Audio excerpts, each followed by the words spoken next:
welcome to another episode of First Look, Final Word, podcast where we take you along to see a movie with us. I'm Pete. And I'm Trevor. Hey, how's it going, animation fans? Yes. I hope all the kids are listening this week because we're doing Inside Out 2. All right, gonna read the synopsis for Inside Out 2. Make room for new emotions is the tagline. Teenager Riley's mind headquarters is undergoing a sudden demolition to make room for something entirely unexpected. New emotions. Joy, sadness, anger, fear, and disgust, who've been running a successful operation by all accounts, aren't sure how to feel when anxiety shows up, and it looks like she's not alone. Okay. Wow, that was an interesting synopsis. Yeah, it's a little too busy, I think. Like, you don't hear in a synopsis like a judgment on how like competent people are too often. Maybe we've missed our calling here, is that we should be writing synopses for movies. I feel like all we do is complain about how bad they are. Yeah. Well, how's it going, Pete? It's going well, Trevor. It's sunny. Summer's here, I guess. Yeah, there was light. It's actually light for a thunderstorm later. Well, but I like that the sun's out. I'm used to doing this in the dark, but it's nice. It's nice. The sun's out. Yeah, get used to this one because we got a long summer of movies ahead of us. Oh yes, the slate is busy, and the box office is not doing too well lately. No, so they basically need Inside Out 2 to revive everything. Well, it's usually these animated movies usually come into it. Although Pixar not as much, but I think we already talked about Despicable Me is probably going to come in and do a whole bunch of money when that comes out. That in a couple of weeks. But yeah, it'd be interesting to see how Inside Out 2 does at the box office, actually. Yeah, well, why don't we get right into it? Like, how do you feel about Inside Out, and where does it kind of rest in the public psyche? Like, do people really love Inside Out? You're going to show up in droves for Inside Out 2? See, this is where I'm not really sure, because in my mind it's pretty top tier Pixar. Yeah, in terms of the quality of it. But I don't know if people care about that anymore. But I'm glad that they've moved away from just dumping them on Disney and actually just doing a proper theatrical run on them. So, because I think that really hurt them in terms of perceived quality. Like, I think even though I quite like some of the movies that they did that with, like your Onwards and your Turning Red, like they're decent movies, but they just didn't have that same sort of, I don't know, like quality that people were expecting from a Pixar, like being on the big screen. It seemed like it was more of just something that you can watch on streaming, and it's not that big a deal. Yeah, did Soul get the same treatment as well? I think that was like the first one, maybe. Like the pandemic kind of forced them to do it. Then they were like, "Hey, we can just do this for everything." Yeah, but it does seem like a bit of a bad run. Like not like a bad run, but like not. No, massively breakthrough hits or anything like they used to do. Pixar used to be able to have like an incredible quality movie that was also seen by droves of people, right? So it's been a while since that one. Like, I think the last Pixar movie to get a theatrical release was Lightyear, which confounded a lot of people. Forgot about that. Was that even Pixar? Yeah, like I actually think Lightyear is an okay. It's okay. It's just it's not for kids. Yeah, I don't know who they made that for, or why they thought that was a good idea to make that. But yeah, it was a strange choice. Yeah, and so this is kind of a route that we've seen Pixar go to before, and that when they kind of really need a guaranteed hit, they go to the sequel. Yep. Well, they've had good track record with sequels, though, I would say. Yeah, like, I mean, if we ignore Cars, which I always do. I think we've talked about our opinion on Cars before. Yeah, you're right. But yeah, like all the Toy Story sequels are good in my opinion. Yep. Yeah, Toy Story 4 gets hate, and I think it's actually very good. I think like we can kind of get into this a bit later when we talk about our favorite Pixars. Very true. But it's not my least favorite Toy Story. I'll say that. Oh wow, really? Yeah. Interesting opinion. And then I think Finding Dory is also really good. Yes, good show. I'd forgotten about Finding Dory. It's a great movie. Monsters University is a prequel, but yeah, I like it. I like it, but it's not as good as the first one. I know it's not as good as the first one. I think and we were talking about this during our episode on Furiosa about how I have a bit of a disdain for prequels. Prequel, yeah, I know what you I mean. think like Monsters University mostly does not bother me in that regard. Like I think it's a very successful prequel. Yeah, I'll give you that. It was a good movie. And so what? Yeah. And maybe we should talk a little bit about our question for the week. We were gonna ask what everyone's favorite Pixar movie is and what your favorite Pixar characters are. We had previously done our favorite animated movies on our episode on The Boy and the Heron, so check that one out. Yeah. Not our first foray, can't say that word. Yeah.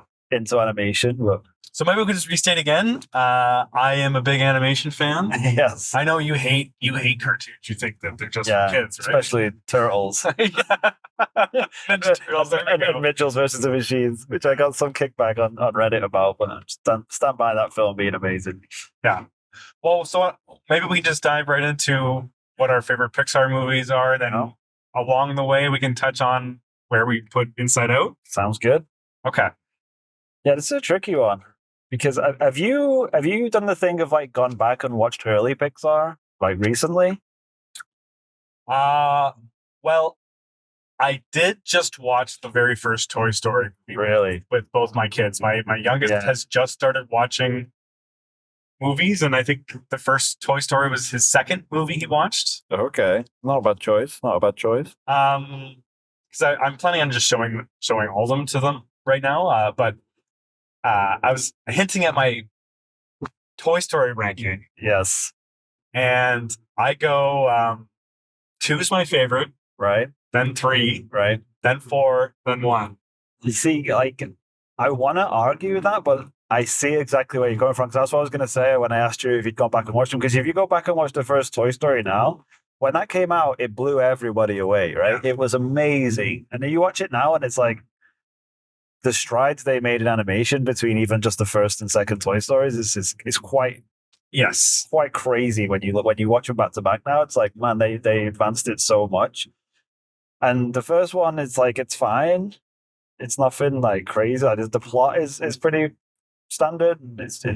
But at the same time, I'm like, but it was the first, and it was groundbreaking, and it set up those characters so well.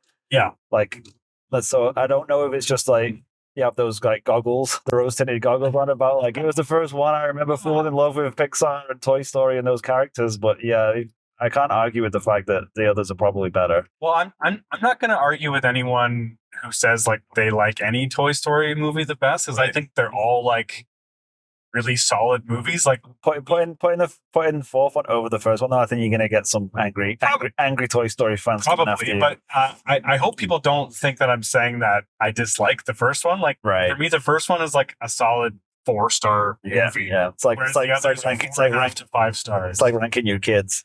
Yeah. Like I guess so. This one's slightly better. So like I think 4 and 3 are like solid 4.5 stars. I think 2 is a 5-star like masterpiece. Like it is just a perfectly constructed movie start to finish. See, I think that about 3. I think the third one is just amazing. I love 3 too. But I have a huge soft spot for the second one. I'm not gonna lie. I do love that one. Yeah, it's like you were saying. It's like you're picking like between 2 amazing things. It's like it's hard. The third one is just like such a roller coaster of emotion. It makes me feel like dead inside. I know, that's what I mean. And then at the end, it was just like distraught when he gives the toy. Oh man, yeah. Spoilers for Pixar movies, by the way. If anybody is listening hasn't seen Toy Story 3. I think Toy Story 4 is just a very interesting way to kind of delve into the world. And it has a type of villain that I don't think we've seen in a Pixar movie before. I think the thing with the fourth Toy Story movie is that if you can get on board with another Toy Story movie that's not necessarily going to be about Woody and Buzz, then it's a great movie and you're going to love it. If you're a bit like, we don't need another Toy Story movie and all the characters I like are not even in this and I don't really care about Bo Peep, then you're not going to like it. Yeah, but Buzz really does kind of get forgotten. Sidelined, totally. Yeah. And like the rest of them even more so, right? Well, but really, since the first one, they've been trying to figure out what to do with Buzz. Exactly. Yeah. The second one, they used him pretty well. they always have to come up with like, oh, he's lost his memory. Yeah, oh, there's something crazy. oh, it's a different version of no, it's Spanish. But like, yeah, he doesn't really have arcs anymore. No. Though, right? He has like. Well, he's had such a perfect arc in the first one, though, right? Like, Yeah. then it's like, where do you go from there? So, anyways, I said that Toy Story 2, I consider the best of those. I'd say that's probably my third favorite Pixar movie overall. Okay, Going for top 3. I don't know if you want to hint at are any of the Toy Stories in your top 3, would you say? I think they'd have to be. Yeah, I'd probably put the third one up there. Okay. Well, Yeah. I'm being careful with what I'm saying because I always do this thing where I'm like, oh yeah, it's gonna I'd be like up there number 1, and then I'm like, oh, I've forgotten about all these Pixar movies that I love so much. Yeah, Cars 2. Exactly. What am I going to put Cars 2? So my number 2 would be Ratatouille, which Interesting choice. I think it's such a great movie. Yeah, it's a good one. In that one, like it kind of what's so special about Pixar is they're not like a lot of the time they're not really movies for kids. Yeah. But I think that doesn't mean don't show your kids Pixar movies. I think Pixar movies are great for kind of challenging your kids a little bit and getting them to have to scratch their head and think about what exactly this movie's trying to say. Yeah, that was always kind of their MO, right? It's like they make amazing kids movies, but they're actually there's layers to them, right? And that's why it was always like, oh, you grown-ups can get stuff out of this too. So it's like it'd be interesting to see like when you're a little kid watching Toy Story, watching like these movies, and then in 10 years' time you relook at them and you can get something completely different out of it. Yeah. And that was kind of always what they were so great at. And yeah, Ratatouille is a good, well, they're all good examples of that, right? On the surface level, it's like, oh, it's a rat pulling a guy's hair and making him cook. It's like daffy. And it's like, well, you actually can dig a bit deeper and it's about more than that, right? I just saw on Reddit a couple days ago, there was a thread that said, like list your favorite movie, but it's like a BuzzFeed article title or whatever. Okay. And someone wrote, a rat just cooked me dinner, and then in brackets, and I loved it. It could be the log line for Ratatouille, right? Yeah, but I never fell in love with Ratatouille, and I don't know why. I think I missed it. It wasn't one that I rushed out to see, and then I saw it and I enjoyed it. I love it, but it was never one that like I don't know touched my heart as much as some of the others. I don't know why. Just never did. Yeah, like and it's the thing with Pixar movies, and I guess like animation in general. Like sometimes you just make a connection. Yeah. Oh yeah. And then it's hard to explain why this one kind of broke through to your heart. Yep. Over some other ones. Yeah, because I've got one that is probably people won't be expecting that I would say is probably in my I don't know about top 3, but it's definitely up there, and it's Onward. Which you were saying how which you really like that never gets talked about. It kind of just gets dismissed as like a mid Pixar, not very good. But for whatever reason, I know it's all to do with your childhood, right? Like I have a brother, and like my dad wasn't around. That's basically what the whole movie's about, and that just like really spoke to me. Yeah, well, like that end scene where exactly where he kind of realizes that his older brother had the father figure this whole time. I'm getting choked up now. I know. Well, that's the thing. Like on the drive back, you're probably going to hear like 2 middle-aged guys. Be a lot of sniffing, on the way back. But yeah, Onward, I think really is underrated. Like it might be the most underrated Pixar movie. Well, I think so. Just because that and Toy Story 4, I think they get flagged for fun. I think they're actually amazing. Because like Onward should work. I know. It's like a Weekend at Bernie's type thing, like where the dad's just like held us down. That's like I don't know like how that movie ever got greenlit. It is pretty crazy, especially it's like what was that was it a Will Smith movie where it was like he was a cop, but it was like in a world where fantasy characters existed and like there was orcs and stuff. It's like bright something. I forget what it was called. It was just called Bright. It might have been just Bright. Yeah, I remember about 10 minutes in that movie. Yeah, I've never seen it because I heard it was terrible, but I remember it being like not too far away from when Onward was around, and I was like, oh yeah, I guess we're going this way now with like medievals like mythology, but in modern times, which is a really cool concept, I think. But at the same time, you kind of have to be on board with that, or you're not going to like get it wrong for sure. Yeah, and like, how are you going to get the mainstream audience with talking about like centaurs and stuff like that? It's just like, it's pretty tricky. But no, I was like definitely into that one. I loved it.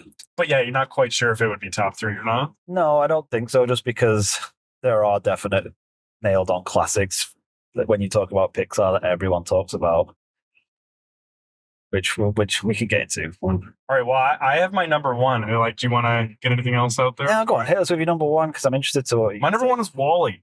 WALL-E. See, I'd forgotten about WALL-E. I love WALL-E. Yes, I will give you that, but the caveat I have is that I love the first like 45 minutes of WALL-E. I feel like it's like perfection. I agree. I think it's perfection. And then when it gets into the sort of, and this is the same thing I have with Up, like first half of Up, I love. Now when it gets into just sort of your more generalized madcappy running around hijinksy, not that it gets bad, because I'm not saying it's bad. The last half hour of WALL-E is still amazing, but it just loses a bit. Like I feel like it drops a little bit in quality, and it always kind of like I can watch the first half hour of that movie many times, but then just turn it off and be happy. See, I would agree with that. Like I agree. Like the first 45 minutes, that's basically a silent movie. Yeah, it's amazing. Almost as perfect as like animation can get. Like it's like it's the best movie right there. It's almost like we have this perfect movie, and they're like, "Well, we need to extend this to make it into a feature." Well, when I had first saw it, I didn't really like the back half enough. Like I felt like it was a little too obvious. Like like a bit by the numbers, right? Like the themes that it's going for are very broad. Yeah. But then when I've watched it many times since then at home, and you know that broadness doesn't bother me anymore. Yeah, like I actually kind of I quite like the second half now. Like not obviously as much as the first half, but yeah, I think I'm in the same boat as you. I kind of feel the same way. Like initially, it bothered me. I think it was just because it was such a bit of a shift. But like the more I watched it, the less it does bother me. That it sort of changes. Yeah. Well, and that was the last movie that Pixar made before they were like wholly owned by Disney. Yeah. They probably wouldn't have made that movie if they had been owned by Disney. It's like very like anti-consumerist. Exactly right. Messaging. It's basically like the people on the ship are basically just like living in a space Disney. Yeah, that's basically what it is, right? Is that the only Pixar movie that features a live action scene? Yeah, with Fred Willard, right? Yeah, which is weird because they've never done it. I don't believe. Like, haven't done it before or since. That's the only one that's like a weird choice to do it. I don't know why, but there you go. Yeah. But yeah, well, that's a good show. I find it really difficult to pick a best Pixar movie because I feel like I'm forgetting something. But one I really do like is The Incredibles. Yeah, and I think it's just because I'm a big superhero nerd. And when that came out, it was like, this is an amazing superhero movie based off of no superheroes, or like, based off of original idea superheroes. And it just made me like wish that there was more of that.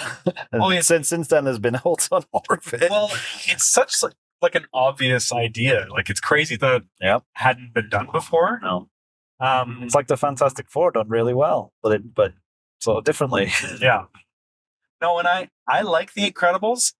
I think that I like The Incredibles 2. Like that's what I was gonna say. It's hard to pick between those. They're both so good. Like I think that thematically, Incredibles 2 is a better movie. Yeah, I give you that. Yeah.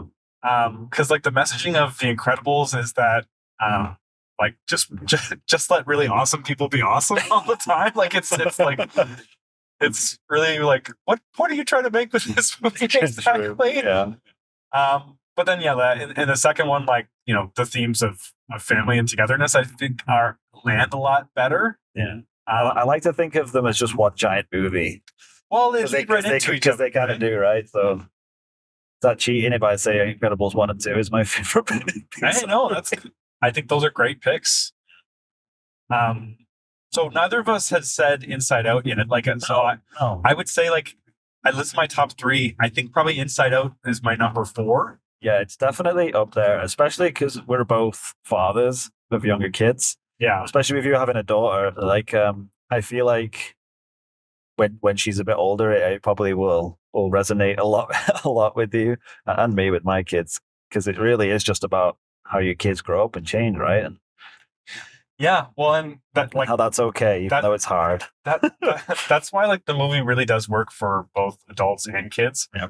My daughter is 7 now. She just watched Inside Out, and the emotions that Riley has going on in Inside Out are very complex, and they're very much emotions of a 12 or 13 exactly. Yeah. So it's not quite where she's at in her life cycle yet. Yeah. But now that she's seen it, she's kind of already kind of prepared for it. Well, I remember when it came out, it's almost like they're sneakily giving therapy to kids without them realizing it. It's basically what it is. It's like preparing kids for how to deal with difficult emotions. It's like, how is this an entertaining movie? This is like therapy. So maybe, Pete, this might be a good chance to say that we both got one of our kids to give a little bit of a... Yes, we'll have to drop that in. I don't know where we're going to drop it. Why don't we drop it in right here? Right here. Let's hear from the kids. You're about to hear from my daughter and then Pete's son on the Inside Out franchise. Yeah, here we go. All right. So here to tell you about their opinion about Inside Out is a real life 7-year-old. All right. What do you think about the movie Inside Out? I loved it. Yeah. You just watched it pretty recently, right? Yeah. Okay. And what did you love about it? I like that the message that it's okay to be sad. Yeah. That's great. And you don't have to always be happy. And how does that make you feel? Happy and sad at the same time. Yeah. Did you cry when you watched the movie? A little bit. I cried a little bit too. Even grown-ups cry when they watch Pixar movies. Yeah. What was your favorite part about Inside Out? When they finally got back to headquarters. Yeah, that was a great moment. Everyone was happy. Mm-hmm. Okay, and so what do you think is going to happen in the new movie? I think there might be new emotions. All right. What kind of new emotions? I don't know.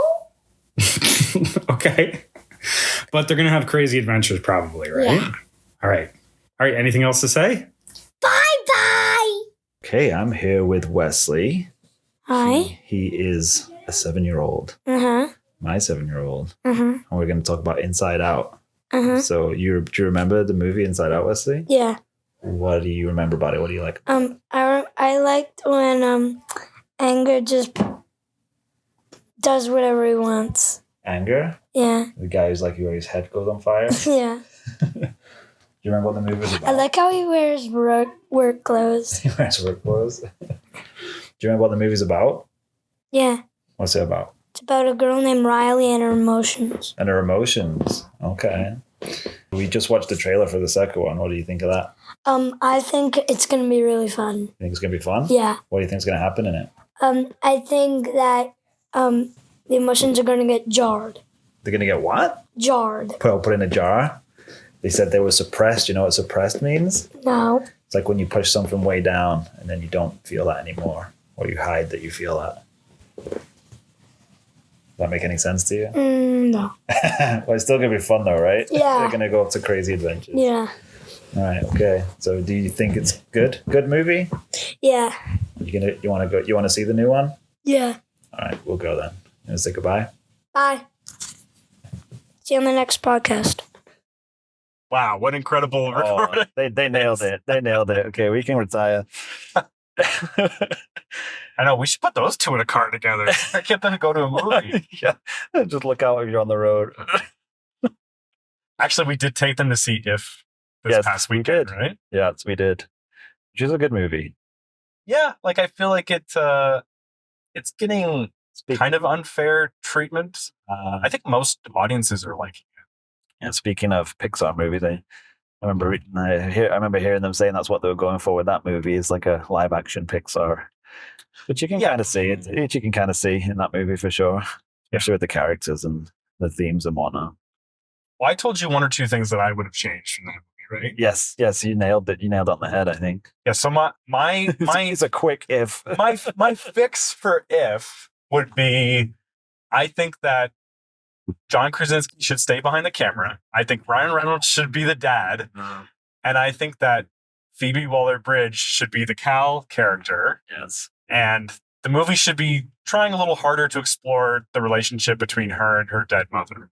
Yeah. Which I feel like it kind of weirdly just ignores entirely. Yeah, I think without getting too much into it and not trying to spoil anything, but yeah, I totally would agree with Trevor there. I think he nailed it. I think that would have made it a lot better. Yeah, and that's it. I think it's pretty solid. And that's coming from like huge Ryan Reynolds fans and Krasinski fans. Like, nothing against those guys, but I feel like when you see Ryan Reynolds on screen, you have expectations already in there, and I think that character would have been better if he didn't have that. And I don't think it was needed. Like, to your point, they could have done different things with it. His character's a bit of a sad sack, which is very strange to Right? Ryan Reynolds. Yeah, it's just like it's like distracting, right? It's like why did you even cast him in this? It's like, let's make the most charming person who's ever existed not charming. Yeah, just make it super distracting because you're just there and going like, why is Ryan Reynolds like this?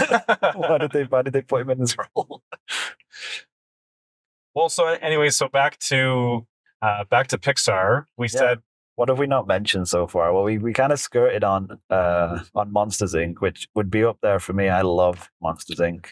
It's amazing. Not super high for me, though. I do love that movie, and as I said, I think the sequel or the prequel is also quite good. Yeah. But like not my just not my favorite. That's it. That's really.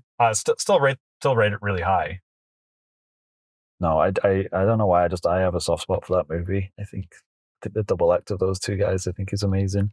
I think I saw it a little too late. Oh, really? Yeah. No, I think that's what happens if you hear too much about the hype of something and then and like go in with expectations. I think it really colors it, because that's what happened with me with Ratatouille, I think.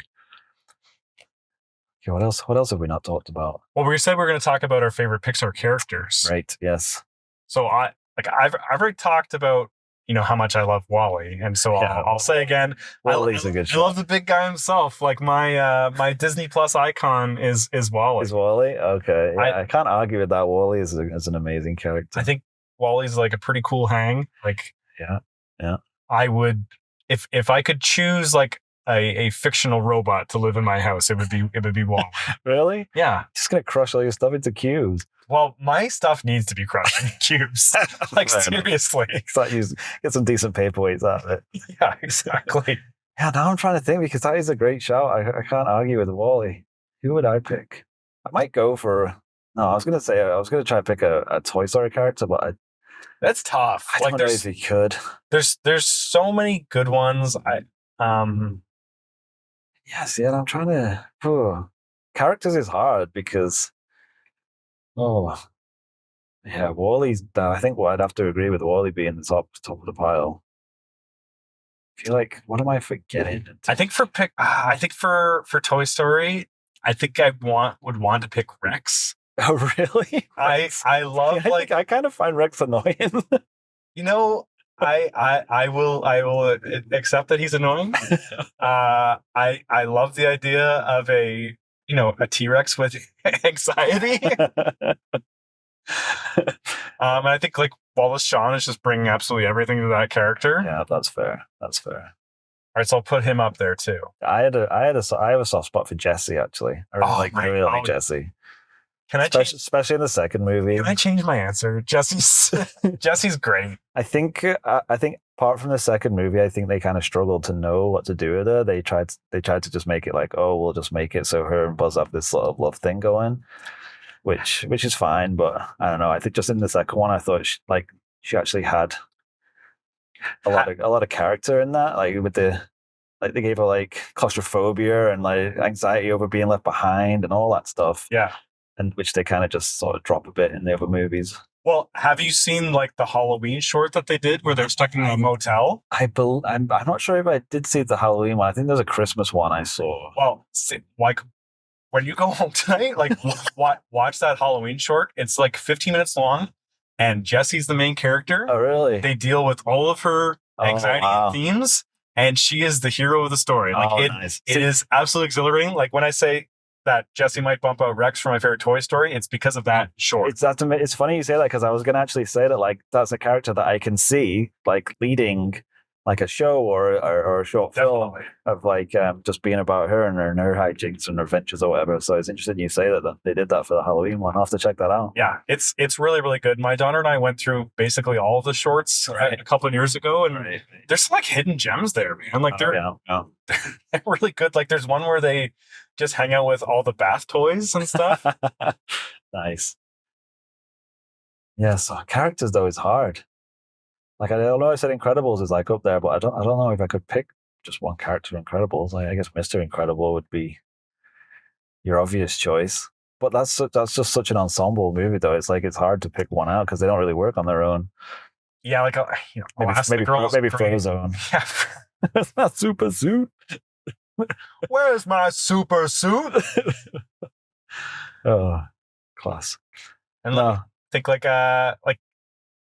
I guess because like Ratatouille is one of my favorites. I'd have to say Remy as well. Oh yeah, like, I love that guy. I love little guy. I love him biting food.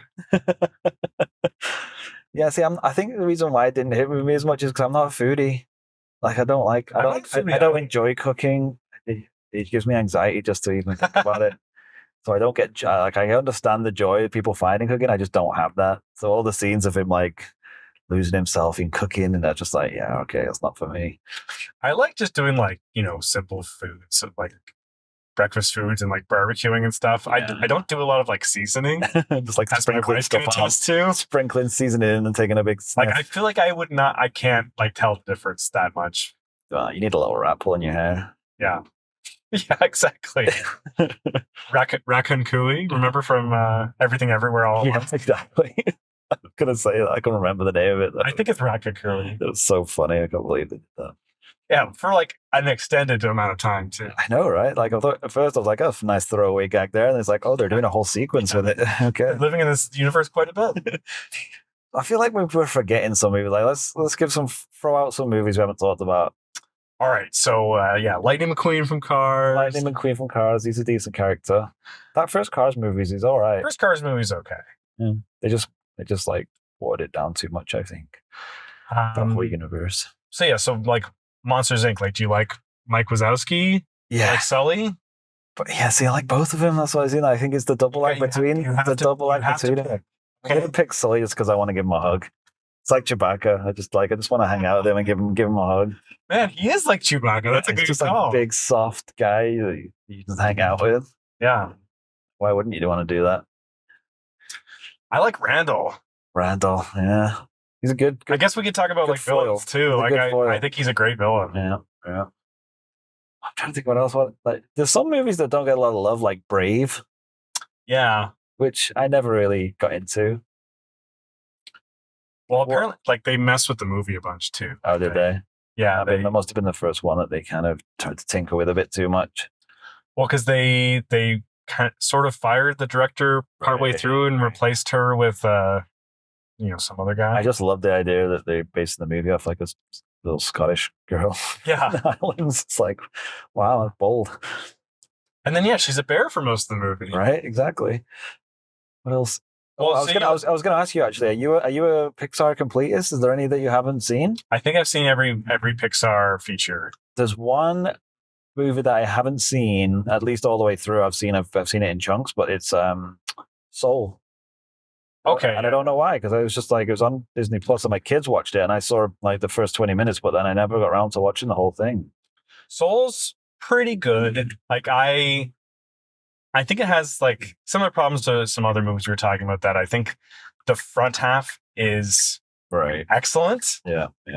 I feel like that happens a lot with Pixar movies when they have a really great concept and a really cool idea and they really go with it. And then it's like, okay, now we have to sort of build it out a bit. And it's like, okay, you kind of just lost it a bit. With them exploring the afterlife, like just like a matter of life and death, kind of just like world building like that, I think is really great. Right. And then for some reason they changed into it's a body swap comedy partway through. Right. Were you aware of that part of the movie? No, I don't think so. No.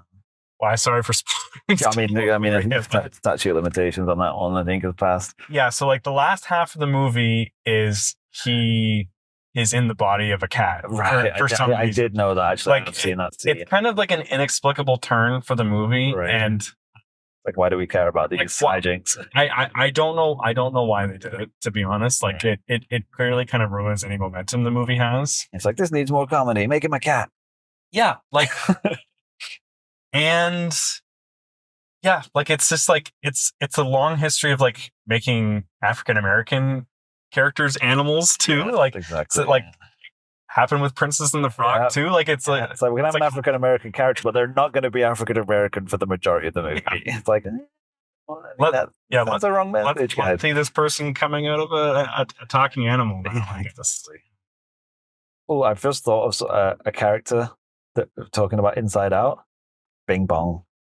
I was thinking about Bing Bong. I really hope Bing Bong's in this movie. I want him back, man. Justice for Bing Bong. That was the saddest. Talk about Pixar movies making you cry. That gets me every time. Richard Kind plays Bing Bong, I believe. Yeah, so well. Pixar just casts their movies so well. They do a really good job on that. You know what? Justice for Bing Bong. If he's not in it, I'm giving this movie 0 stars. All right. Well, we're at the theater now. That's a bold proclamation. If you're new to the podcast, Pete and I are going to go in, watch the movie, and come back out, give a quick spoiler-free review. Also tell you what the best time to go to the bathroom is. Then we give you lots of warning before we head into spoiler time. Yeah, Pete report. It's a very important thing. If you're going to drop off now before you go see the movie, let us know at what you think at firstlookfinalwordpod@gmail.com. Love to hear from you guys.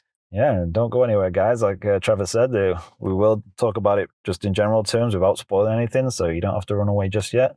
We'll give you plenty of warning. But yeah, until then, stay tuned. Bye.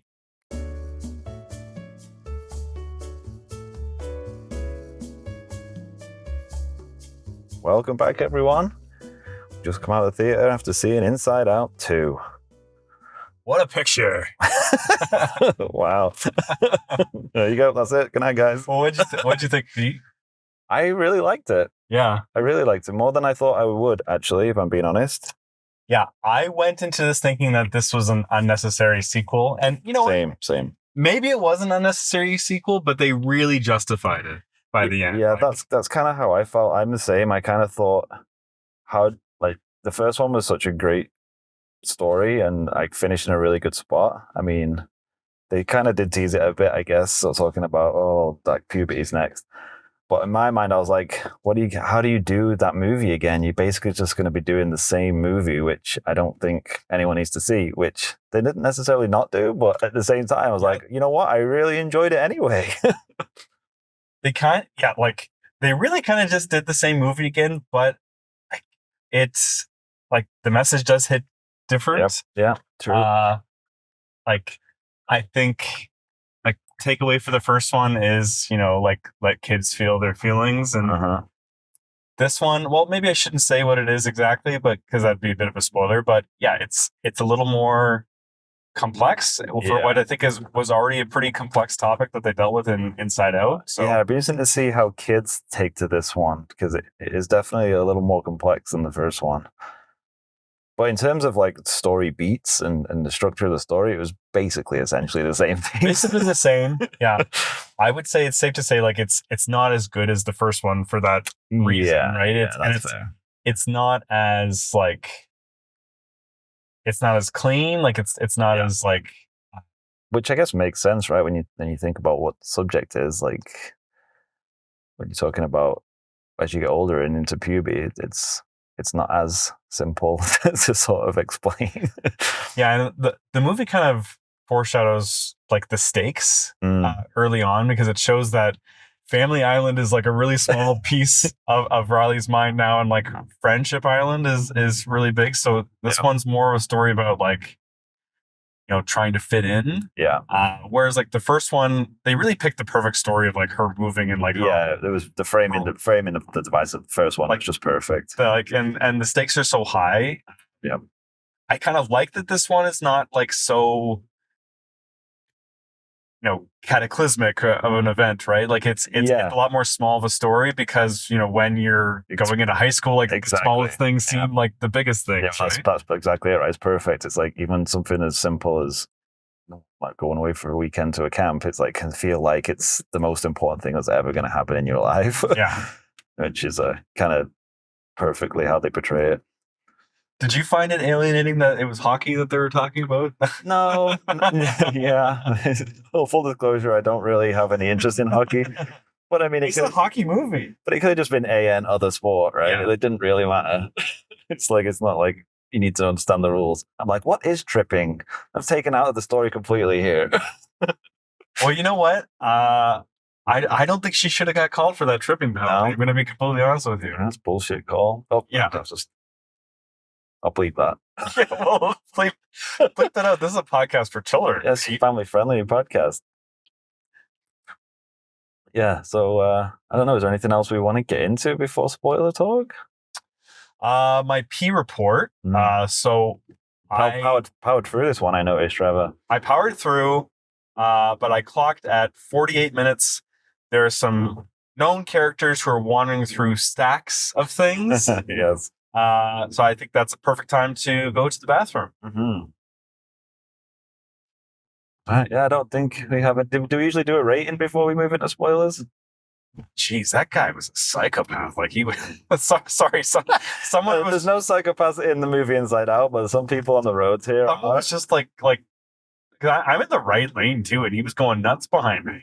Bad drivers. Yeah, bad drivers. We're really in a car, people. Like it's really happening. I was gonna say pray for us, but I guess if you're listening to this, then we made it home okay. I would hope so. Yeah, that'd be kind of creepy if someone posted it after we died. Well, yeah, someone had to edit it together. Yeah, no one wants to do that. Tens of listeners would be upset if we didn't post it. Yeah. Well, why don't we give a rating? What did you think overall? I think it was solid movie. I'd give it like a good 6. What was our rating? I always forget. 6.5. 6.5. Yeah. I'd give it a good 5 or 6.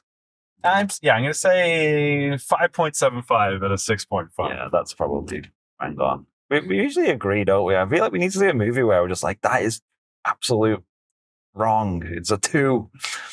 That's a good, what's the furthest that we've been away on this podcast so far? It was 1. I can't remember which one it was where I think I liked it more than you did. Forget which one it was. Iron Claw?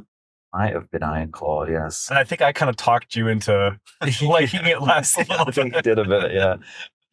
Yeah, I think that was probably the furthest we went away. But there's a reason we're friends. I guess. So, don't know how well that works for the podcast, but whatever.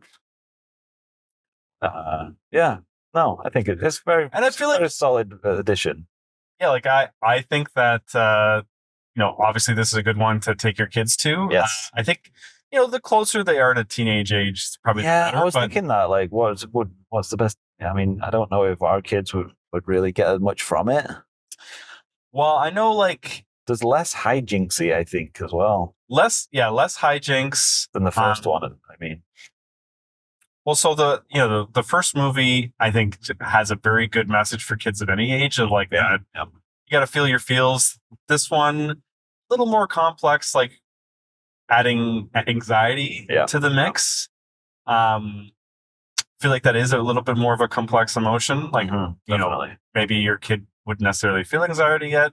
Right. My daughter definitely does. Yeah, at 7. Mine definitely does too.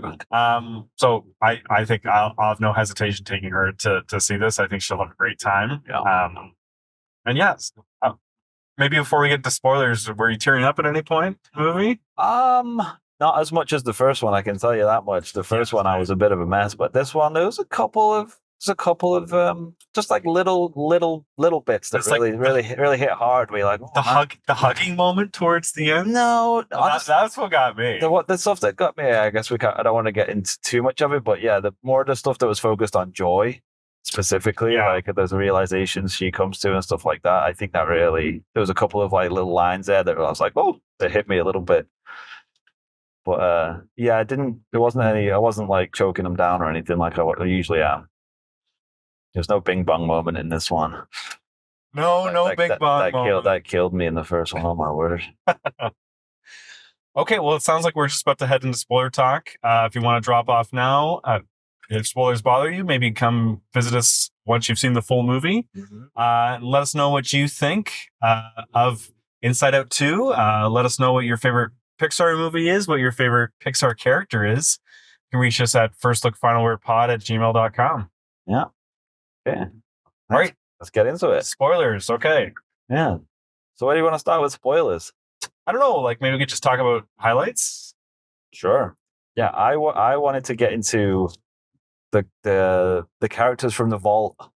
I thought that was a real interesting choice. That's very clever. I don't think I remember seeing like different animation styles in a Pixar movie, like which they really did have. Like, I just thought was quite interesting. I thought it worked pretty well. The only thing I'm thinking in Turning Red, were there different animation styles when they're in the girl's fantasy, like when they're drawings and stuff? I don't remember potentially, but not. But yeah, not like interacting with. No, the main exactly. It was like it was almost like a Spider-Verse. It's like a Spider-Verse almost.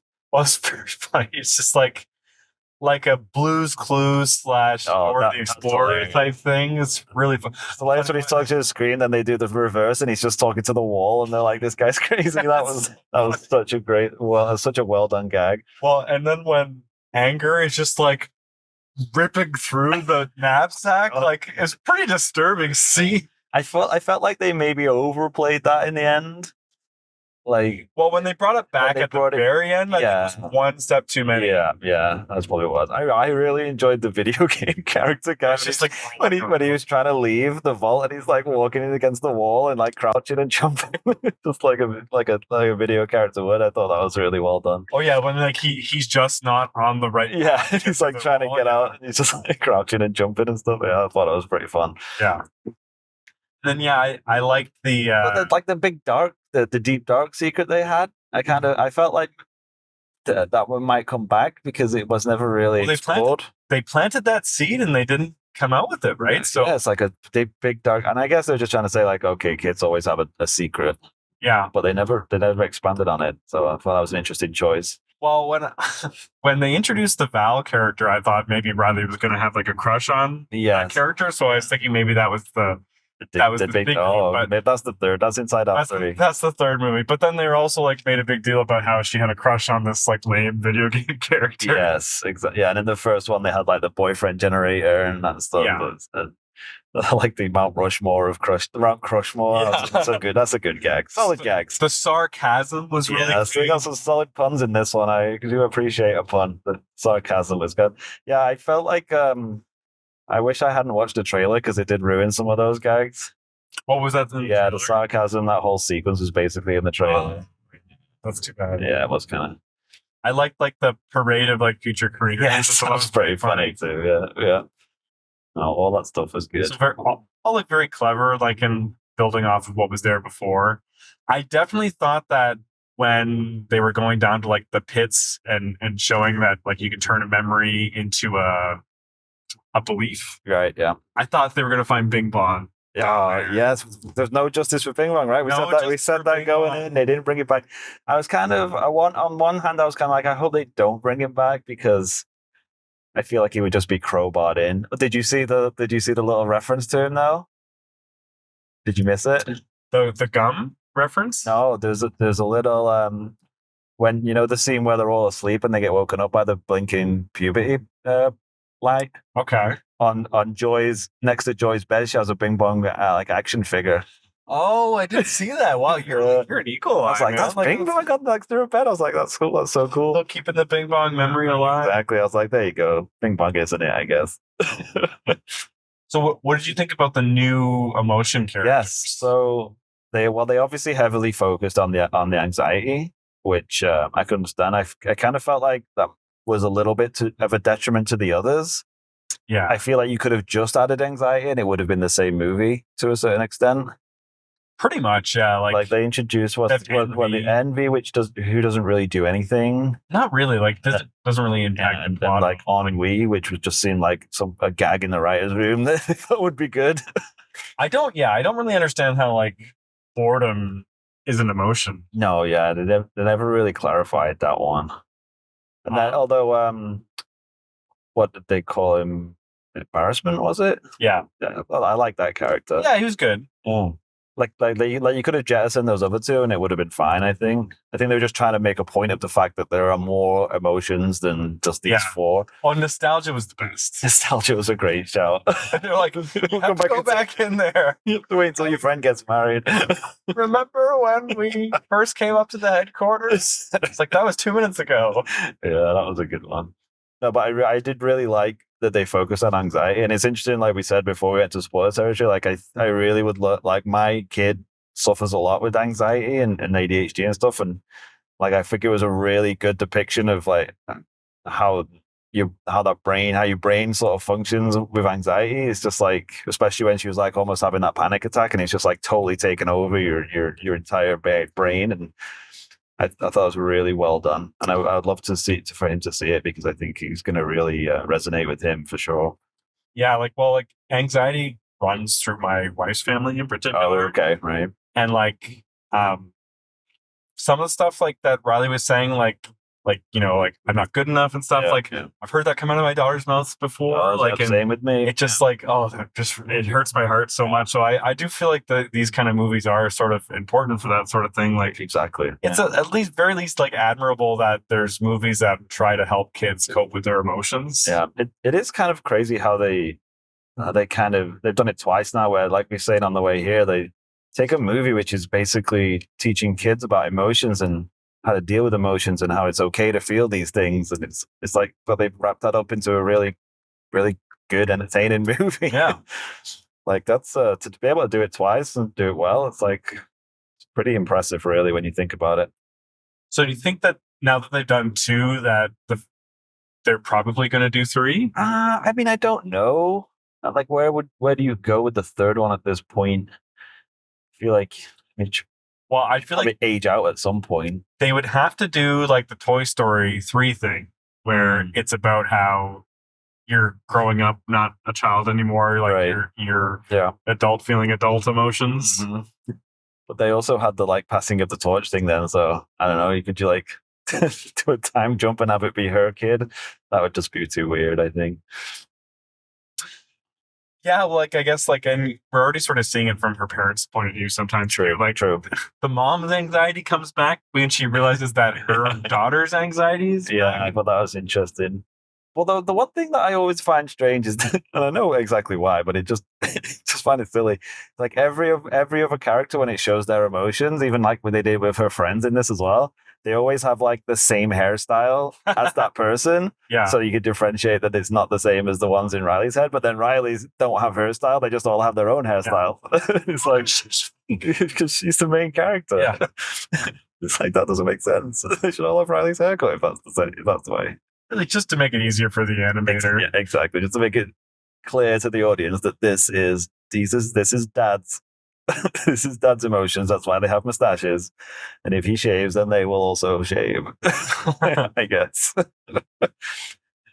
Yeah, kind of getting back to what we were talking about before about the characters in this one. Mm-hmm. I do feel like aside from Riley and her friends who like they do get some good like character moments, like the just kind of talking about the emotions. Mm-hmm.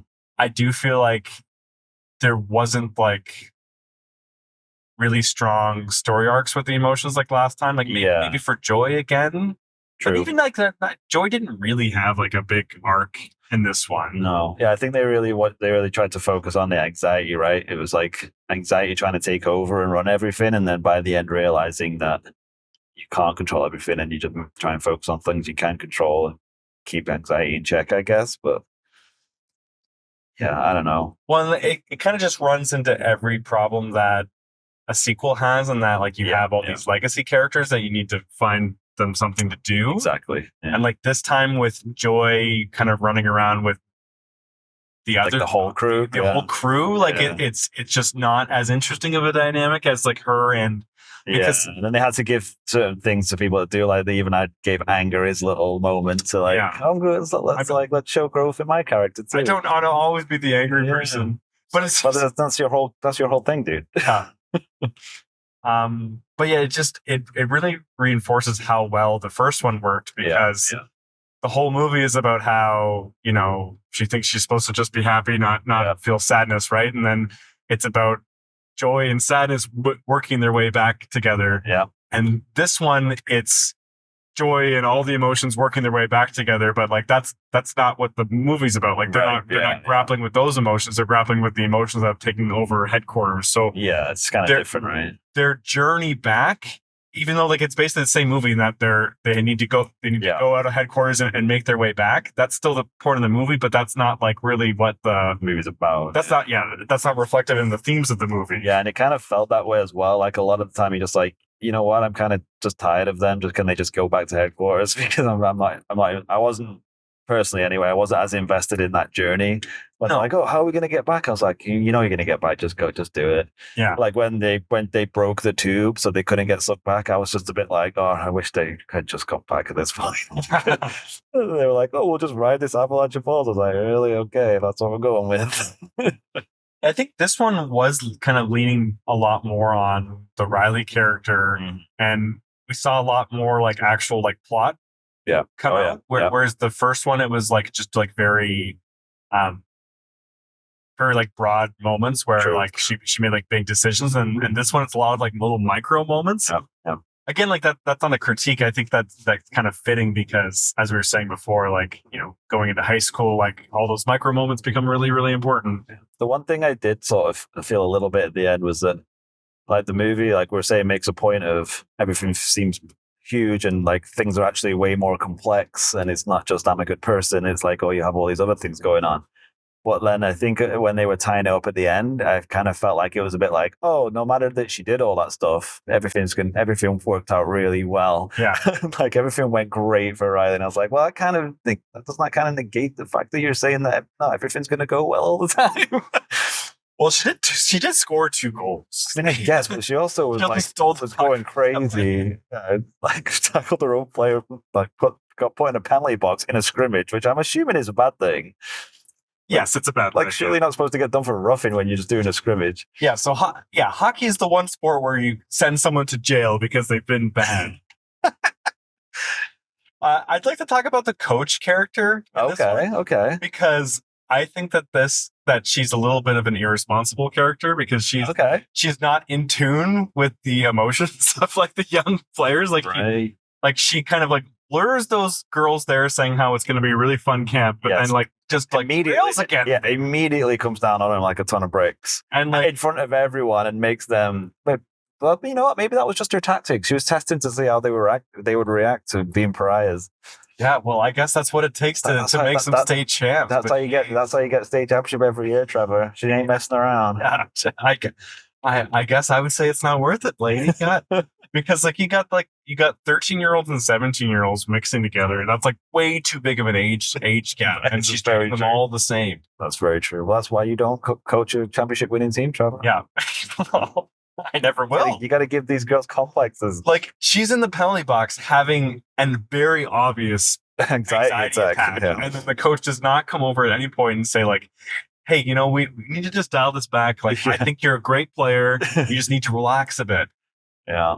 Like she's not one of those touchy-feely coaches, that's for sure. Well, there's no responsible adult moment in this movie in the way that there was in the last one. Very, very true. And that's what I mean, but it still just all works out perfectly. Yeah. Well, like it definitely hits a different beat than the first movie where, you know, the first movie she's feeling very alienated, and then the moment it lands on is like, you know, she's going to hockey tryouts and like she's like, okay, I can make a go of it here, right? Yeah.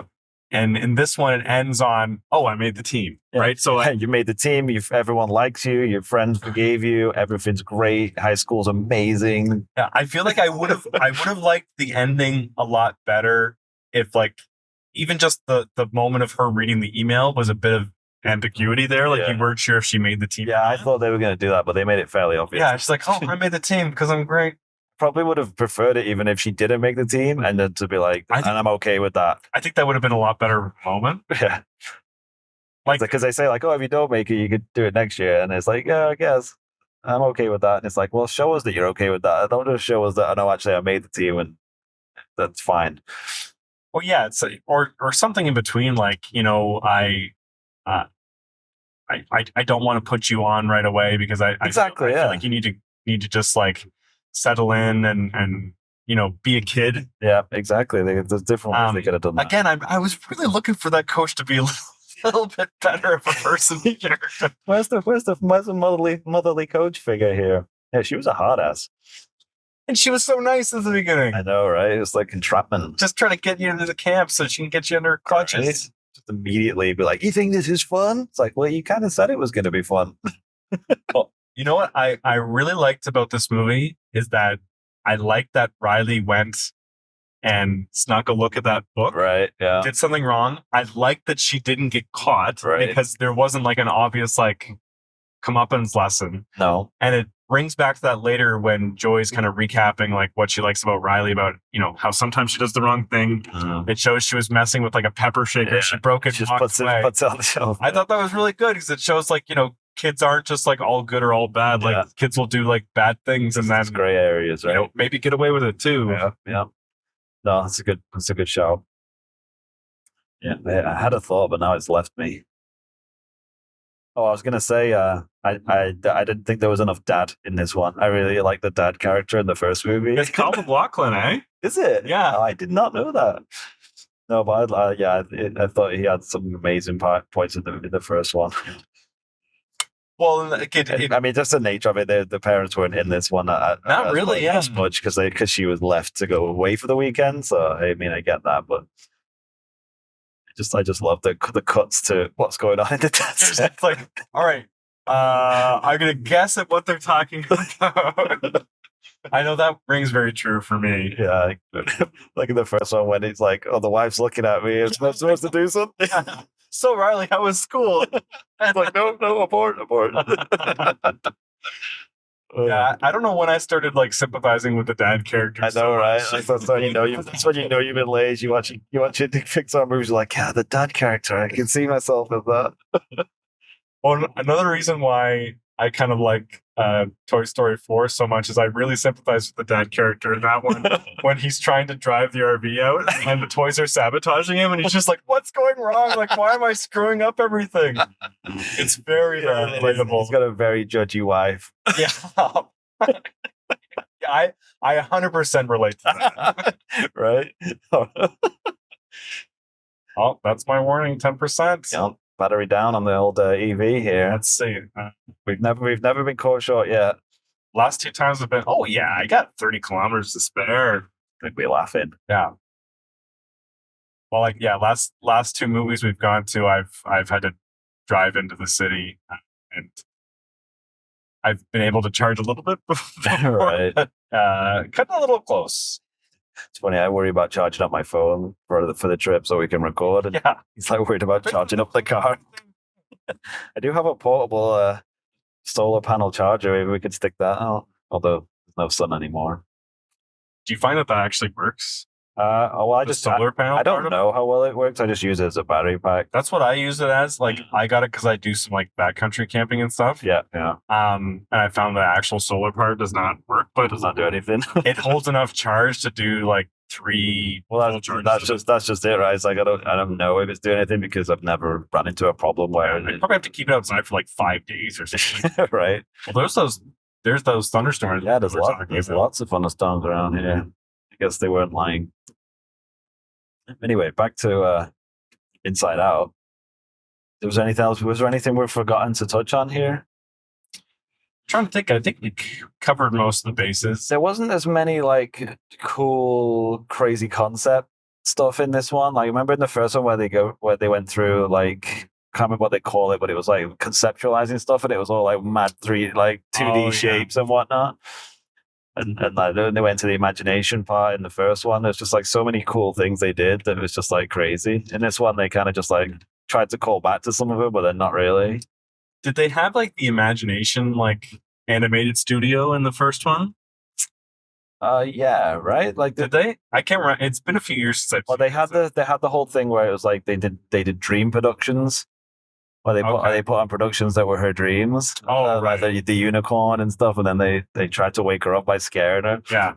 I more so meant like where they have like the kind of like assembly line of like thoughts that she might have. Oh, right. So, No, like, oh yeah, I know what you're saying now, where they were writing it. No, Yeah. they didn't have that. so I thought that was pretty, because that's obviously like it's a metatextual thing of on being an animator trying to generate good ideas and stuff like that. Yeah. Like, you just draw a picture of like a kitten. It's like, oh, you're off topic, but I like it. Yeah, that was a good one. I'm a little worried. Like Riley didn't get any sleep that weekend. Right, that's very true. Sleep's very important for athletes. Yeah, she's like up at the crack of dawn, skating hard. Like, she was skating so hard, and they're like, "Okay, time for warm up." I was like, I'd be like done if I was going that hard Yeah. before the practice. Like, that's not gonna look good, is it? Because you're gonna be too tired to practice now. Maybe that's why I'm not an elite sportsman, as far as you know. I would like to shout out that the PWHL, which is the new women's hockey league, just really? it's like in its first season this year. Oh yeah. And it was like wildly popular, so it's doing really well. So like, is there a Toronto team? There is a Toronto team. So all of the teams do not have names yet. Really? They didn't come up with names or logos for the first season. Apparently, like that's all. That's insane. It's absolutely insane. Because they just don't want to spend the money on it or something. What's going on? I feel like they were just being overly cautious, like wanting to make sure they got it all right. Yes, but it's a little silly. Like all through the first season, none of the teams had a name, just like the city name, no logos or anything. Yeah, so really apparently, it's all going to be out for the second season. But the first season was like wildly successful. Like lots of people went to the like sold out games and stuff like that. Really? So Riley might have like a lucrative hockey career. Speaking of names and stuff, something that kind of bugged me in the first one and also bugged me in this one is I feel like the Foghorns is a really stupid name, and the logo I really hate. But so is it a reference to like Foghorn Leghorn? I don't think so. I thought it was a reference to like the horn that goes off when you score. I guess so. I just thought it was lame. It's a silly name. Yeah, so I think I don't really have anything else. I think we covered it pretty good. Yeah, like we said. So I think well done movie. Yeah, well done. So definitely recommend. I mean, I don't think it's cracking the top 5 Pixar or anything like that. But no, but I think it's the best in a while. Where would you place it in terms of best sequel? Best Pixar sequel? Is it better than a Toy Story 2? No. I think it's better than Toy Story 4. Ooh. You say that? Okay. I think better than Monsters University? Yes. I think I liked it better than I think it's better than Monsters University. Not as good as Cars 2. Not as good as but nothing is. Not as good as Incredibles 2. We already talked about not as good as Incredibles 2. But like not too far off actually. Yeah, I give you that. Like as a pairing, it works really well as a sequel. I just think it was just a bit too similar, I think, for me. Like the beats were a bit too the same. I don't know how you could do a sequel to that and it not kind of end up being the same, right? Because very true. The premise of the movie is they are, stuck in a headquarters, right? Yeah. Obviously, you want to get them out of that space. I mean, they did expand it a bit, I guess, right? About having like the bottom is like the roots of where your beliefs come from, and the back of the mind and all that stuff. They did kind of expand it a bit, but at the same time, it's a bit like, yeah, we've kind of lived in this world already, and you're not really showing me anything that's as interesting as the first one, I would say. Okay, idea for the third one. Riley is in a coma, and they have to wake her up. Dark. Oh boy. Yeah, I don't know if I want to see that, to be honest. No, okay, scratch that. Let's cut that out. Well, you know, we'll workshop it. Yeah. She's in a coma in the third act. Yeah. It's like, we just got to let her be in the coma. Yeah. Don't you know? You just got to be okay with it. Just part of life, Trevor. Part of growing up. I'm just trying to brainstorm here, right? Okay, there's no bad ideas in a brainstorm. How about she becomes a psychopathic serial killer, and then they have to deal with that? Is she still a teenager? Or is this her? Yeah, sure. Why not? Oh, okay. All right. Well, we made it. We made it back. All right. I think both Pete and I give a thumbs up to this one. Big thumbs up to Inside Out 2, especially if you're a fan of the first one. It's essentially the same. Yeah. But not as the same that it's not worth seeing. Definitely worth seeing. This one's gonna do well at the box office, I think. I would think so. Yeah, I think this is gonna get the kids out. And kids movies like this, like they stay in the theater for like close to 2 months, right? Yeah, because there's nothing else competing with it, right? So it just goes. When's Despicable Me 4 coming? Well, is that July? Is that July? Yeah, maybe it's late July. I feel like it's so it can run the table until that. Exactly. I mean, what's it competing with? Garfield? Yeah. That's run inside its run. Yeah. He hates Mondays. All right, guys. Well, I guess that's it. Anything else you want to mention? And we already mentioned at the top of this the website, not the website, the email. Email address, firstlookfinalwordpod@gmail.com. We're on all the socials. Give us 5 stars. Yes, review us, please. Tell your friends. Spread the word. If you like listening to us, tell your friends. They might like it too. All right. All right, guys. Thanks for joining us. And that's the final word. Bye.